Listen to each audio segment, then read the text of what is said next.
Hello, Radio K listeners. Thank you so much for tuning in with us. I'm sitting here with Daphne of Daphne Jane. She's sitting under her artificial cloud right now. We have a great vibe in the studio. Thank you so much for joining us today.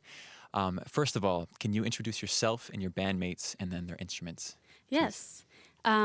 Nate on guitar, on lead guitar. Martine on drums. Connor on keys. And Anna on bass. And then I am Daphne Jane. Awesome. Thank you so much. So, Daphne, you are originally from Upper Peninsula, Michigan. Yes. Is that correct? Yes. Did your music career start there? Yes. It started when I was like 12. My parents got me a nylon stringed guitar, and I would stay up till like 3 a.m. playing Taylor Swift songs on said nylon string guitar, and like until my fingers would bleed. Very nice. So yeah. Did you start performing in Michigan, or did that start when you came to Minnesota? I performed whenever I was in Michigan. Yeah, I'd perform at like the little local venues or like talent shows or, Cool. at the local fair. Everything I could. Yeah, awesome. And what ultimately brought you to Minnesota? Was it school or?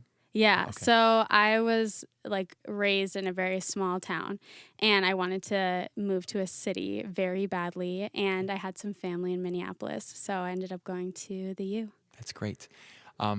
So I don't know if you have a great sense of Michigan's or of the city in Michigan that you're from, the music scene there. Yeah. But how would you compare the music scene in your hometown and that of Minneapolis? Ooh. I mean, I'm from like a very small town. Okay. It's very interesting there. It's super beautiful nature-wise. Socially, it's a little interesting. And so I would say it's very folk. There's like a lot of bluegrass, folk, that sort of vibe going on. I would say in Minneapolis, it's a lot more like indie, pop, jazz, kind of more differentiation in the cities for sure. Cool. Did that folky kind of sound from your hometown, did that somehow inspire you in your own songwriting, or were you more inspired by the Taylor Swifts and those that you listen to like on streaming and stuff? My family is like a huge music family. So I grew up, my parents traveled with the Grateful Dead in a Volkswagen bus the year before they got married. So I'm from like a family that music is really like a pillar of who we are. Totally. And so I think that really shaped a lot of how my music became how it is. But I do think that I definitely took some influence from that like folk from my small town of like the lyrical story writing that's oftentimes in folk songs. And I feel like that's something that I really love to do in my own songs. Okay. So yeah. Cool. I'm curious, when did you decide to have a full band with your music? So that was not technically my decision. I mean, I wanted a band like my entire life, and my mom her TikTok username is Momager, so she's really passionate about my music. Okay. And so for the longest time, she was like, "You need to just put up flyers around campus and like say I'm looking for a band." And I don't know how well that would have worked, or like how if I would get some calls back. And then randomly after COVID, because COVID also put a dent in it for sure. I got a DM on Instagram from the only Nate Walker, my lead guitarist. Woo! Say hi, Nate. Yeah, Nate. Hi. And so he DM'd me on Instagram and was like, "Hey, like I'd love to start a band. Can I like audition to be your guitarist?" And I was like, "Bro, you can do it. Like free, no audition necessary. Like I don't got anything." And he was like, "I got you a drummer. I got you a bassist." And so really credit to him. Wow. And then we got together and started playing shows for the first time over this past summer. Wow, that's fantastic. So had you had music out at that point when Nate reached out to you? Yes, yeah. Okay. So I released my first technical album in 2018 under just Daphne. Oh, I see. Yeah, and then I released my second album, I Wish I Was in the Clouds, 2 years later under Daphne Jane. With these wonderful people? Was that with the full band? No, 2020? Oh, really? no, yeah. So I released that full album before ever playing with a band. I have some family friends that I recorded with and that are producers now. So I worked with them before I ever played in a band. Yeah, that's so great. So that Daphne album, or a record, whatever. I haven't found that on streaming platforms. Is that available on Bandcamp or? Yeah, it's Okay. on all streaming platforms. Oh, is it? Yeah, so the album's Oh, called it's just under a Lithus. different Yeah, name. I yeah, see. it's just under Daphne. It got in a really sticky situation because there's a few artists that just go by Daphne, and so my music started popping up under these artists that weren't me, and so it got me in really interesting situations with distribution companies, and so therefore I changed to Daphne Jane for also like a new sound too. But I yeah, see. that one's on all streaming platforms as well. Okay, so newer singles like Green and stuff that we heard today, was that recorded with this band that you played with today? No, I have not released anything recorded with this band yet. Wow, Yet. that's great. Yet, Yes. is there something coming up possibly? You never know. You never know. Maybe Okay. keep an eye out on my socials for updates on spring and summer. Yeah, Yeah. totally. Great. Well, tell me about your first album under Daphne Jane. I Wish I Was in the Clouds. That was released in 2021, right? How were you feeling after you put this out? How was the reception for it? I was really excited. It came out shortly after it came out, COVID happened. And so that really sucked because I couldn't play it live and I couldn't do as much promotion as I wanted to. So I was still super excited. I had been working on it for a few years throughout my undergrad at that point. And so I was just really excited to release new stuff out. And especially with changing, my artist name to Daphne Jane, I had a new sound and vibe that I was going for with like just as I got older and wasn't in high school anymore.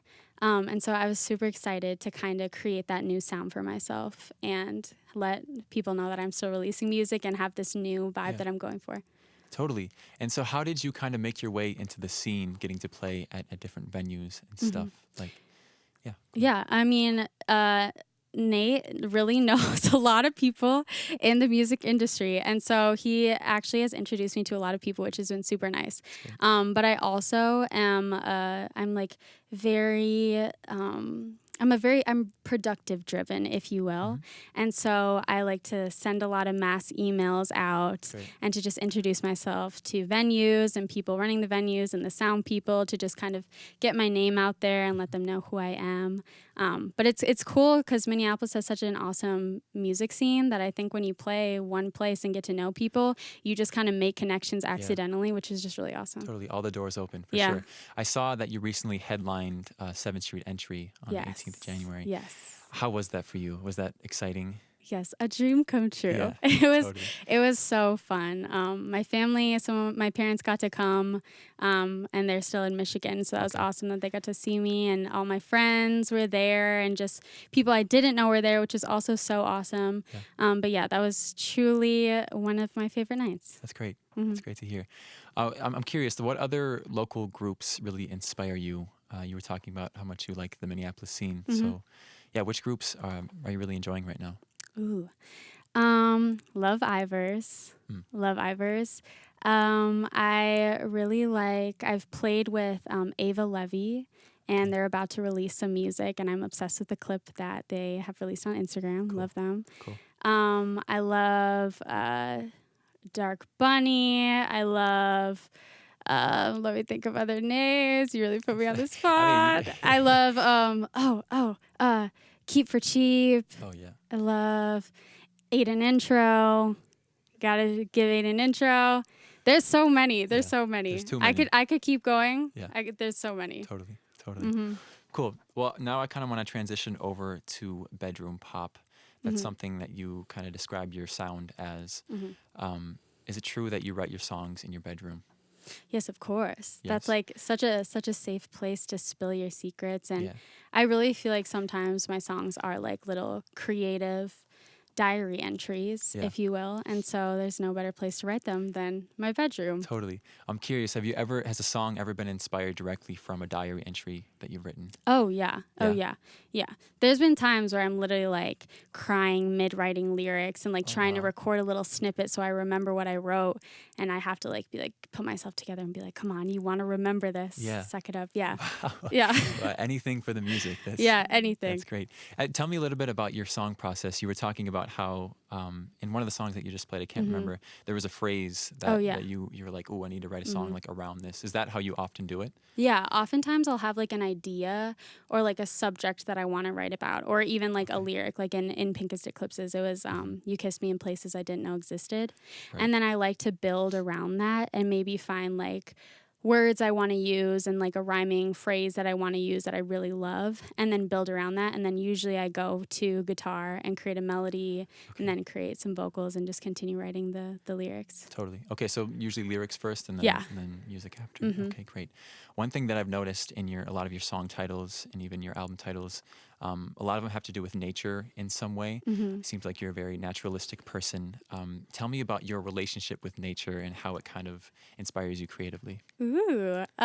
Okay, so I feel like my entire life I've talked about like kind of having like a dual personality in terms of like I love nature. I was obviously raised a lot of the time in the Upper Peninsula of Michigan, which like if you don't do outdoor activities, you will be miserable there because that's like all there is to do. Right.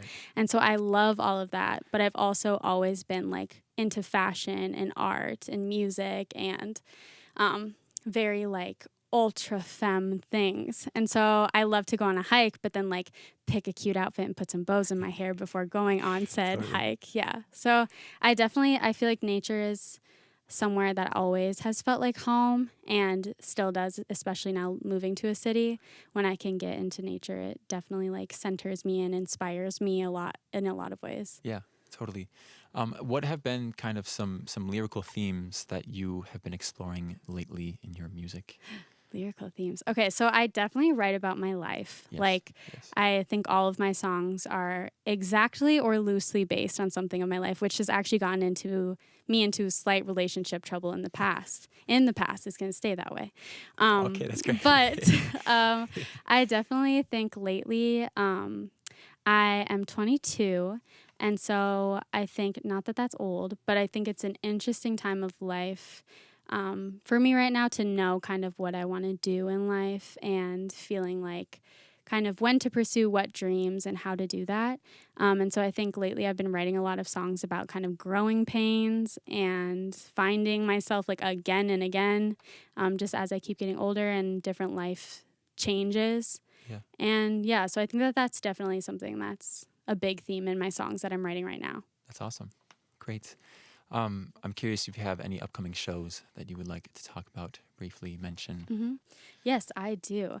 So I'm playing at Carleton College on April 14th, and that is for Carleton students and their plus ones. And then I am opening at 7th Street Entry on the 18th for the academic, which is going to be a super fun show and I'm really excited about.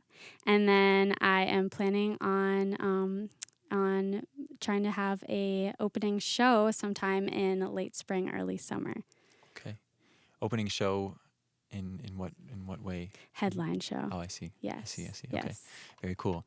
And you weren't giving me this earlier, but are there any new releases that you may want to talk about, or is that still in the works under wraps? Yeah, it's definitely still in the works and under the wraps. Nothing is released yet in terms of days or ideas, but there are definitely some things that I'm working on. There was a secret earlier on the emphasis of yet in terms of kind of the band, you know. So hopefully something in late spring, early summer. Keep an eye out. Okay. Yes. Totally. All right. I have a kind of a fun question for you now. You get to build your own bill. There's 4 bands on it. You get to you're in it. So you're one of those 4 bands. Give me 3 other groups that you would just love to play with. Your dream, dead or alive, it can be anything. Okay. Oh my gosh. Okay. Lord, because she was like shaped my like high school experience music wise.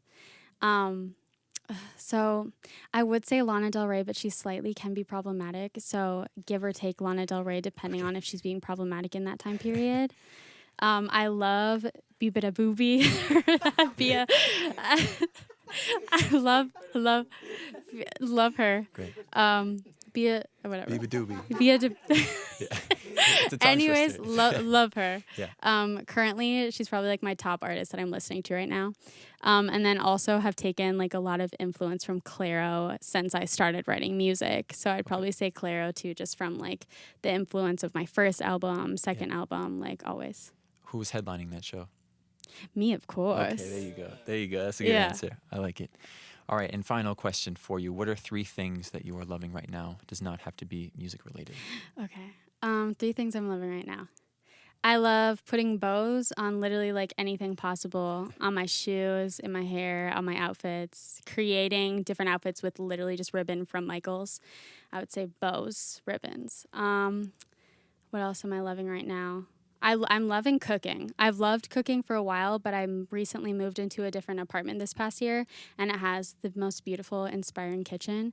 And so I've been chefing up meals on meals. So cooking in general, bows, cooking, and then, I just started this week, but I have a hypothesis that it's going to be something big in my life. I started bouldering. Oh. And I actually have never felt so like zen with myself because all I'm thinking about is how to get to the next step. And so I definitely recommend bouldering for literally everyone. I'd say bouldering, bows, and cooking. That's so great. That's a great 3. Where do you boulder? Minneapolis Bouldering Project. Okay, Yeah, cool. it's so pretty in there. Do you ever go out in the wilderness? And Oh, do it? heck no. Heck no. That is scary stuff. Yeah, totally. I can't do that. Are there spots in Upper Peninsula, Michigan that you could go to possibly when you're Oh, getting yeah. more comfortable? Yeah, but I don't know if I'm ever going to do that in the wild because it's like if you fall, it's not on that like cushy mat. Yeah. It's on just plain old rock. And, sometimes it's important to put your safety first. Totally. Yeah. I understand. Yeah. All right. All right. Well, thank you so much for coming in today. I really appreciate you playing your music and talking to me. Yeah, thanks for having me. Yeah, totally. All right. We're going to send it back to the DJ booth now, playing some local music until 5. We are nearing the end of our pledge drive, so please consider donating if you are able. But yeah, until then, you're listening to Radio K, Real College Radio.